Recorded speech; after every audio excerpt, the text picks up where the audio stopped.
Class 8 आपकी प्रांजल जो हिंदी की पाठ्य पुस्तिका है उसका लेसन 5 देखिए, पुरुष वही जो। ये कविता है जो लिखी है श्री अजय पाठक ने। तो इसमें क्या बताया गया है कि मनुष्य वही होता है जो दानवता को समाप्त कर मानवता के पथ पर चलता है। हमें ऐसा बनने का प्रयास करना चाहिए जिससे हमारे दुश्मन को भी हमारी प्रशंसा करनी पड़े। इतिहास में अनेक ऐसे उदाहरण भरे पड़े हैं जब बुराइयों ने आदर्शों के समक्ष घुटने टेक दिए।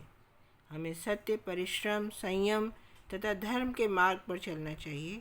आइए पढ़ें, कुछ ऐसा ही संदेश देती यह कविता। मानवता के आदर्शों का जो सम्मान करे, पुरुष वही जो दानवता का मर्दन मान करे। यानी कि मानवता के आदर्शों का जो सम्मान करता है वही सच्चा पुरुष है, और वो दानवता को, जो मनुष्यों में दानवता का भाव होता है, उसका मर्दन यानी विनाश करे। उसके जो किसी को अगर अपनी विनाशकारी ताकत पे अगर घमंड है तो वो उसका विनाश करे, वही सच्चा मानव है और जो मानवता के आदर्शों का सम्मान करे। धरती पर वैसे तो कितने आते हैं जाते हैं, बिरले ही अपने जीवन को धन्य बना पाते हैं। नर होने का अर्थ नहीं है अपयश में खो जाना, नर तो वह है दुश्मन मन भी जिसका गुणगान करे। यानी कि जाने कितने लोग इस धरती पर जन्म लेते हैं और फिर मृत्यु को प्राप्त हो जाते हैं। उनमें बिरले ही यानी बहुत कम ही अपने जीवन को धन्य बना पाते हैं।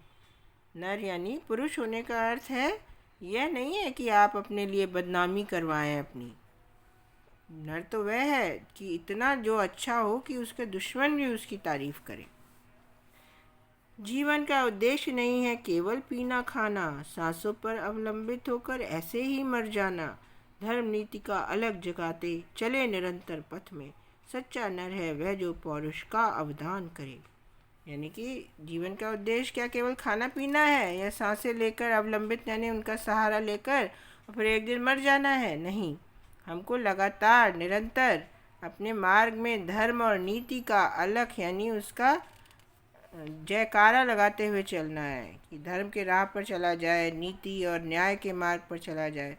तो सच्चा पुरुष तो वह है जो पौरुष यानी कि अपने जो यहाँ देखिए, पौरुष का अर्थ देखिए, पुरुषत्व का अवदान करना मतलब पर अंशदान करना, जो लगातार अपने पराक्रम को देता रहे इस समाज को, इस संसार को। त्याग धर्म की राह खड़ी थी कौरव सेना सारी, किंतु अकेला अर्जुन ही था उन पुरुषों पर भारी। दिया सत्य का साथ ईश ने अर्जुन का उस रण में, नर होने का अर्थ सत्य का जो संधान करे। मतलब आप जानते हैं कि जो महाभारत का युद्ध हुआ था तो एक तरफ सारी कौरव सेना थी जिसमें भीष्म पितामह और दुर्योधन और कृपाचार्य जो गुरु थे वो थे, और द्रोणाचार्य, गुरु द्रोणाचार्य जिन्हें कभी कोई हरा ही नहीं सकता था, वो सब एक तरफ थे।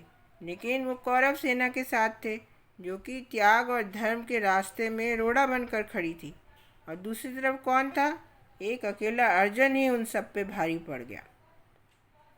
तो ईश्वर जो थे श्री कृष्ण, उन्होंने भी सत्य का साथ दिया और अर्जुन का साथ दिया उस युद्ध में। तो क्या होता है पुरुषार्थ? पुरुषार्थ का अर्थ है जो सत्य की खोज करे, जो सत्य का के मार्ग पर चले, उसी की हमेशा विजय भी होती है। संधान माने खोज करे। लंका नगरी के उन नायक अत्याचारी नर थे, पुरुषोत्तम वे उनके सम्मुख रीछ और वानर थे।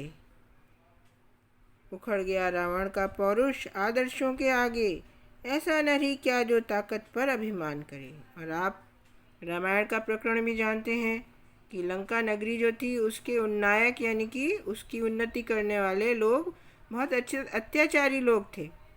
पुरुषोत्तम जो थे वो राम थे, और उनके साथ उनके सामने जो उनसे लड़ने खड़े हुए थे वो पुरुषोत्तम राम के साथ ही कुछ रीछ और वानर थे। और वो उस महान जो थे लंका की सेना के सामने उनसे लड़ रहे थे। लेकिन क्योंकि रावण गलत था, रावण असत्य के साथ था, इसलिए रावण का जितना पुरुषत्व था वो खत्म हो गया, विनाश हो गया उसका। किसके सामने? राम के आदर्शों के आगे। रामचंद्र जी देखिए नंगे पांव लड़ने पहुंच गए खड़ाऊ पहनकर। उनके साथ ये वानर सेना थी, मगर उन्होंने हरा दिया लंका की महाबलशाली सेना को। तो ऐसा नर ही क्या जो ताकत पर अभिमान करे। कहते हैं ना कि रावण ने घमंड किया था, उसका घमंड चूर चूर हो गया। तो ताकत पर कभी नहीं घमंड करना चाहिए। अपनी ताकत का, अपने बल का जो प्रयोग है वो हमेशा दीन दुखियों की सहायता करने के लिए करना चाहिए, ना कि उनको जो है सताने के लिए। मानवता के आदर्शों का जो सम्मान करे, पुरुष वही जो दानवता का मर्दन मान करे। तो यही है कि मानवता के आदर्शों का सम्मान करने वाला ही सच्चा पुरुष होता है, जो दानवता का जितना भी उसको अपने ऊपर गर्व होता है, दानवों को उनका वो नाश करता है। आप इसके शब्दार्थ लिख लीजिए और आपको इसके क्वेश्चन आंसर्स भेज दिए जाएंगे।